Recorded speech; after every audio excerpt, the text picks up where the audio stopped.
Producer Joe here from the Working Fans Podcast.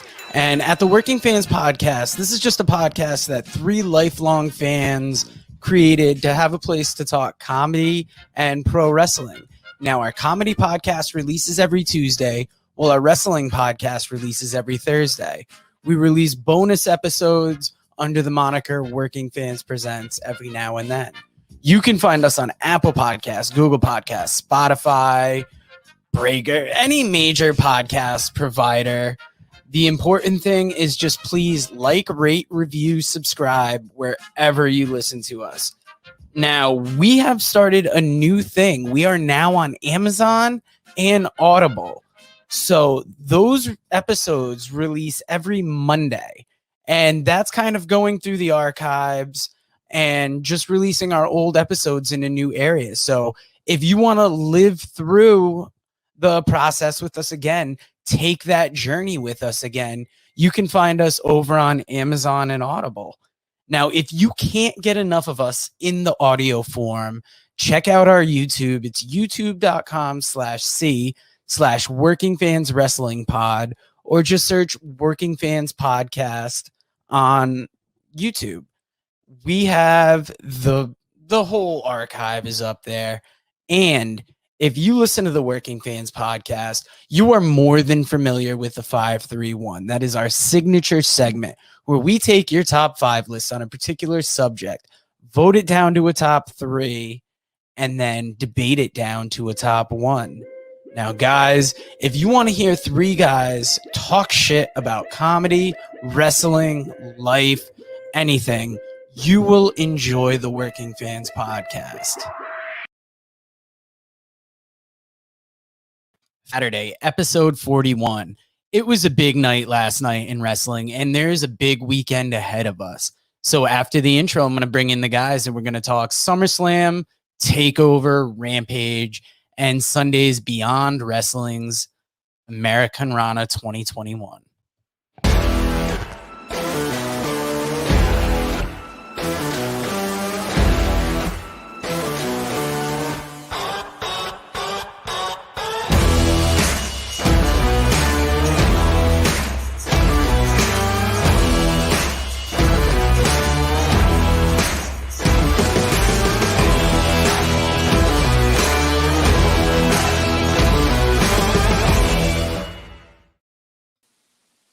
So, guys, how's it going? Anything big happened last night? Hold on. Tay's saying something to me. No, Tay, Dave was not smaller in person. That's how big he is. Leave me alone. It's very good. I thought you didn't like ventriloquist sex. Anyway, I don't like prop comedy, and I want to demonstrate how bad it is. Yes, there wasn't big stuff happened last night.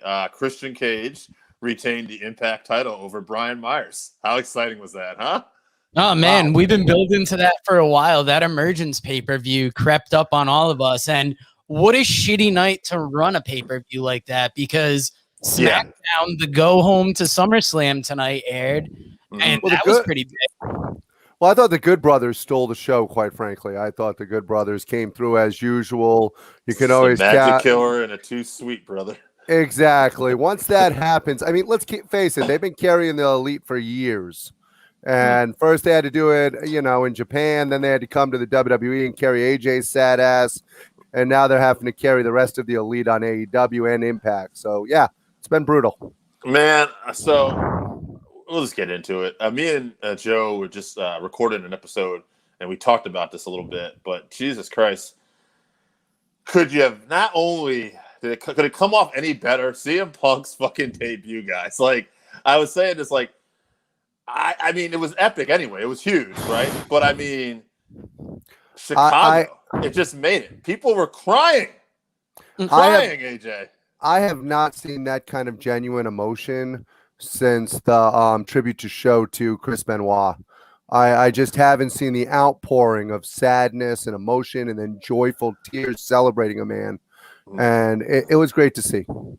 Yes. I don't think they could have done that any better. And to think that he just was going to wing it going out there and came off that well. And he parlayed into the first challenge is not one that many people might have thought he made. Unlike the WWE, they also delivered on the ice cream bars, so good for them. Hey, they eventually got those ice cream bars out there too, I think. But Yeah, but they brought them home right away. I mean, people were giving them as they were leaving the building. People with tears of joy celebrating. the ice cream bars. all those pathetic Cubs fans finally had something to smile about.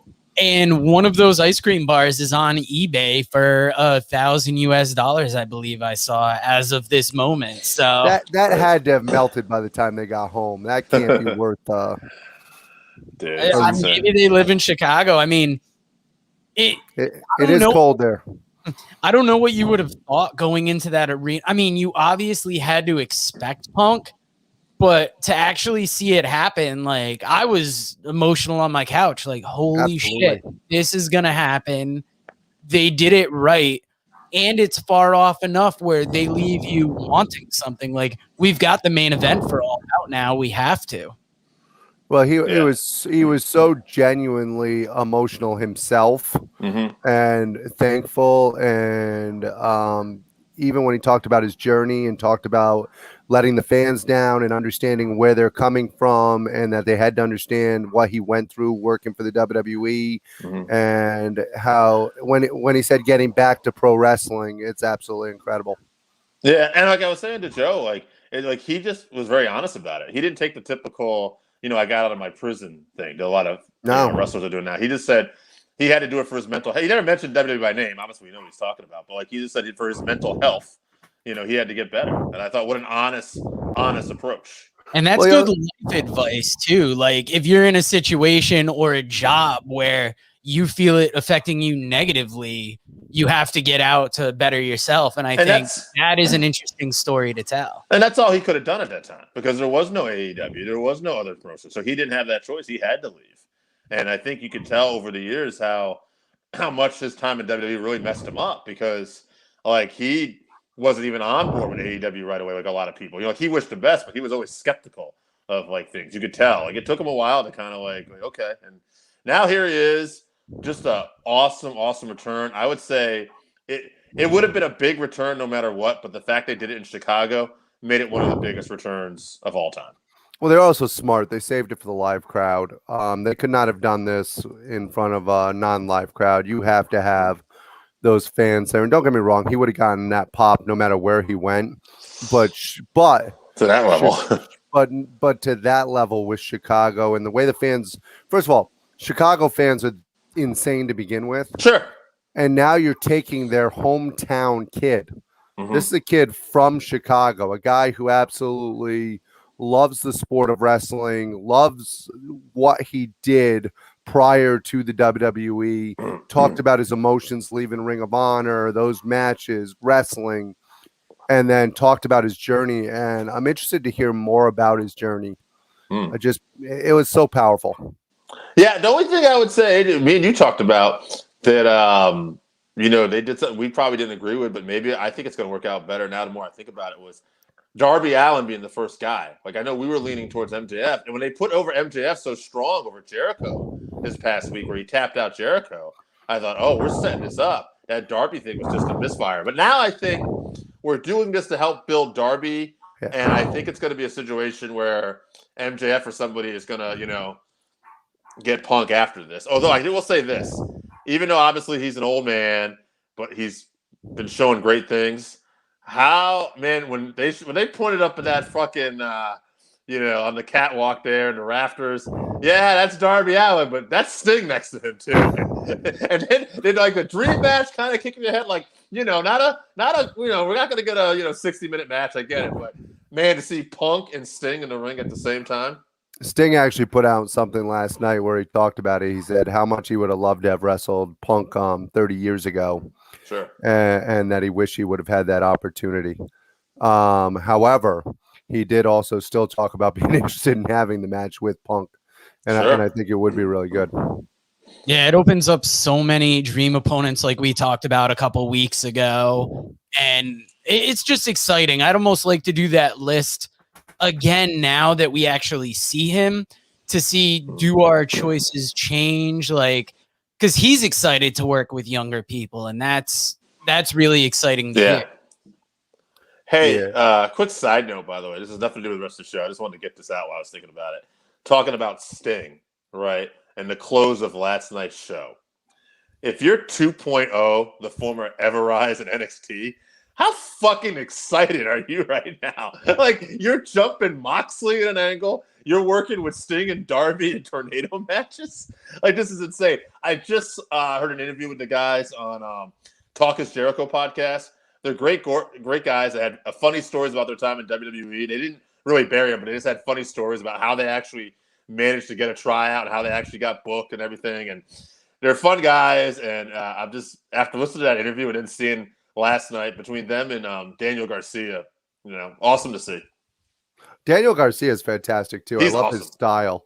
That's I like the way that he picks a body part, continues to work it. Moxley did a great job of selling the body part. Mm-hmm. It was just a great all around match. Rampage, hey, is Rampage show of the week again? I mean, have they pulled it off 2 weeks? Yeah, in a no, they row? have to be because CM Punk. I mean, that you can't beat that. That's the automatic. Yeah.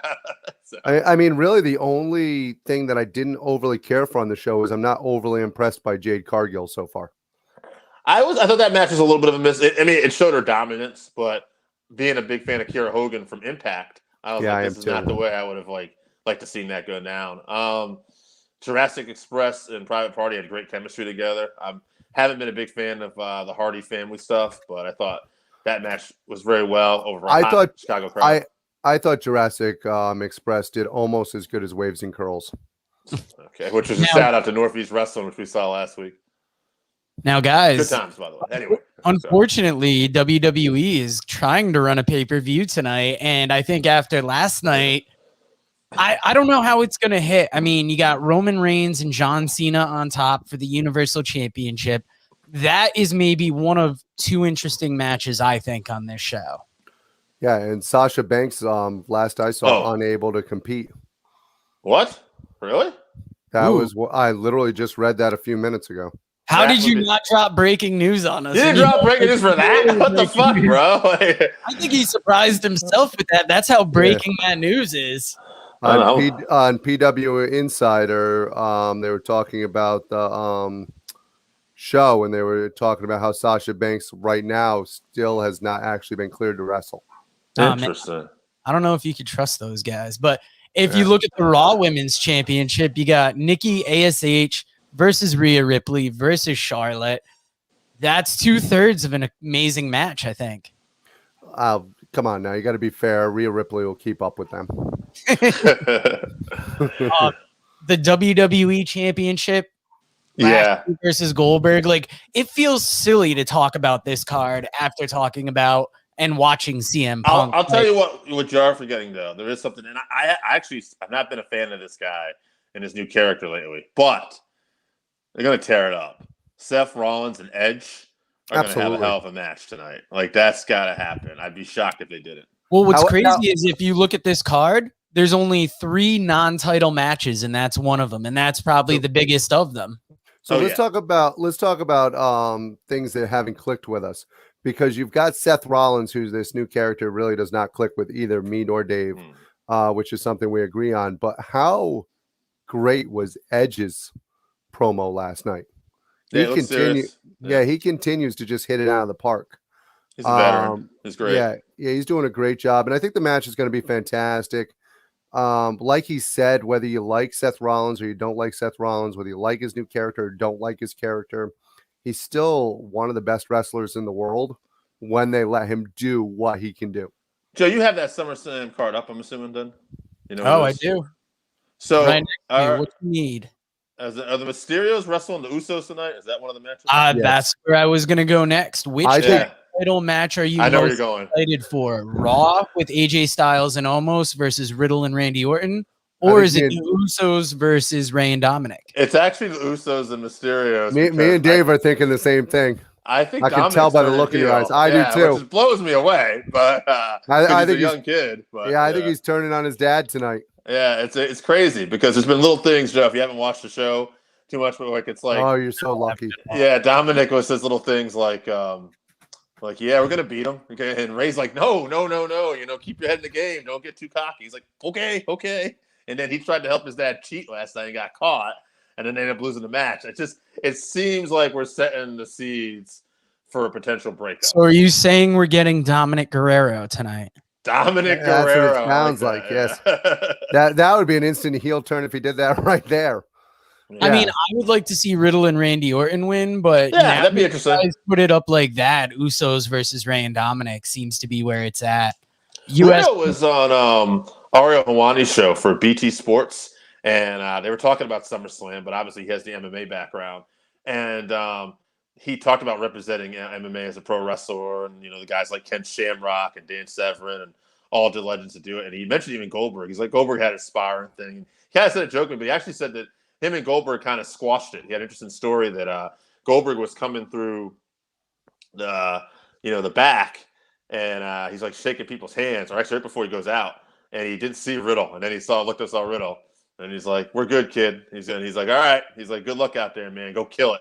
And then when he said something very Goldberg like, he says, "I only need 2 moves," or whatever it is, And then of course Goldberg goes out there, hits a spear and whatever, and he's super fucking over. And Riddle comes back. He says, "You killed it, man. Good job." And Goldberg says, 2 moves. And I don't know. It was an interesting reaction to think that those guys, if you have seen the real life heat these guys have actually had, like they did not get along, and Goldberg has said that he would never work with him. And Riddle obviously gives 0 fucks who he offends, because he's like, I can whoop anybody's ass if it gets down to it. Yeah. Yeah, U.S. Championship match, Sheamus versus Damian Priest. I mean, how excited are you guys for that? Let's see how it goes. Priest has really improved a lot in NXT, but I've not really enjoyed his booking on the main roster. At least I know when I can take a piss break. Funny you bring that up, because you got 2 on this show, because you got Alexa Bliss versus Eva Marie. That might have to be a drink of water match, because I hope that shit is over quick. That's got to be a pre-show match, right? This is tough, because I love Alexa Bliss. I'm well documented in saying that, but I to the opposite end, I can't stand Eva Marie. I think she has very little love for the business, a lot of love for herself, and I think she should take her evolution and shove it up her ass. Oh, I can't wait. I hope we see that live. Now, guys, that's a edge of your seat SummerSlam card, but Sunday we got 2 big shows. The first one we're going to bring up, NXT TakeOver 36. This is going to be probably the crown jewel of the weekend as far as WWE. Oh, yeah. Because you got Karrion Kross versus Samoa Joe for that NXT champion. Joe's back. What does it say that they put SummerSlam on a Saturday and gave the TakeOver slot Sunday night? To me, Sunday night's a better night for a pay-per-view. I'm just hoping we have power and can watch it. We have a hurricane coming near our area, but there's a hurricane coming. Yeah, and it's weird because Saturday night you're contending with UFC and a boxing event, I believe. So it's Manny Pacquiao returns to the ring for boxing. Yeah. He's going to be fighting. What is it? Uga. I think that's how you say his last name. I'm not sure, but. I know. He subbed in because the first guy that he was going to be fighting actually got injured. The guy who Pacquiao lost to the last time he fought. Yeah, which would have been a bigger fight. WWE kind of lucked out with that. I want to say this TakeOver card. I mean, as much as WWE has done their best to bury Cross on the main roster with 50-50 booking, I am still looking forward to this match with Joe. They're 2 horses, and just having Joe back.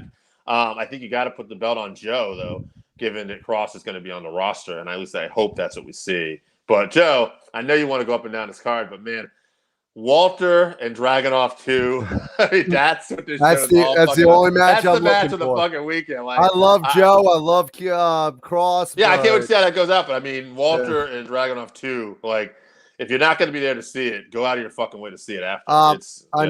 There's going to be another one that's going to be a slobber knocker. Raquel Gonzalez and freaking Team Kick there, Dakota Kai. That's going to be a slobber knocker also. But also, Walter and Dragunov. Yeah, and you have the third, and might be the final meeting. Adam Cole and like if Cole goes over, then he's probably not going to AEW, I would think. I found it listed as undisputed finale. Yeah, I mean, that's how they're booking it anyway. But I mean, it's going to be very interesting to see who wins this match. I think the weakest match on the card. Sorry to interrupt. The weakest match on the card is for the $1 Million Man services. Quite frankly, and he becomes which is still an incredible match. I want to see what happens with Grimes. I think Grimes just kills it in this role. So, we'll be interested. What does it say though about SummerSlam where we're like, well, this could be a piss break, this could be a water break, which is funny because the one thing with WWE program is their pay-per-views have been solid at least. Yeah. And you're right, but that's usually match quality. But when I'm looking at the match quality of the show, it's like, oh man, there's really only a couple matches where I'm like, all right, that should be good, that'll be good, but I don't know about that. I don't know about we're looking at NXT, and I'm like, god damn, I got to hold it the whole time. Yeah, no, those are all the matches. Yeah, because there's no fat on that card. At least with SummerSlam, you're looking at it and you're like, God, does every title have to be defended? And Nikki ASH versus Rhea Ripley versus Charlotte, that just isn't a compelling championship match. No. So why is it on there? Every match on there right now for NXT could be a main event on an independent show somewhere. It's absolutely fantastic. Speaking of NXT too, where's Finn Balor been lately? I thought he almost looked like he was going to get the world title match. Yeah, he's on SmackDown. Yeah, he's not even on the show. It's like, what the fuck? Yeah, he's on SmackDown. He's doing well. Him and Tony Storm have really been heating it up on SmackDown. Oh, yeah, Tony Storm. What the shit? Now, guys, my first wrestling show back out there in a little while, Beyond Wrestling's Americanrana 2021.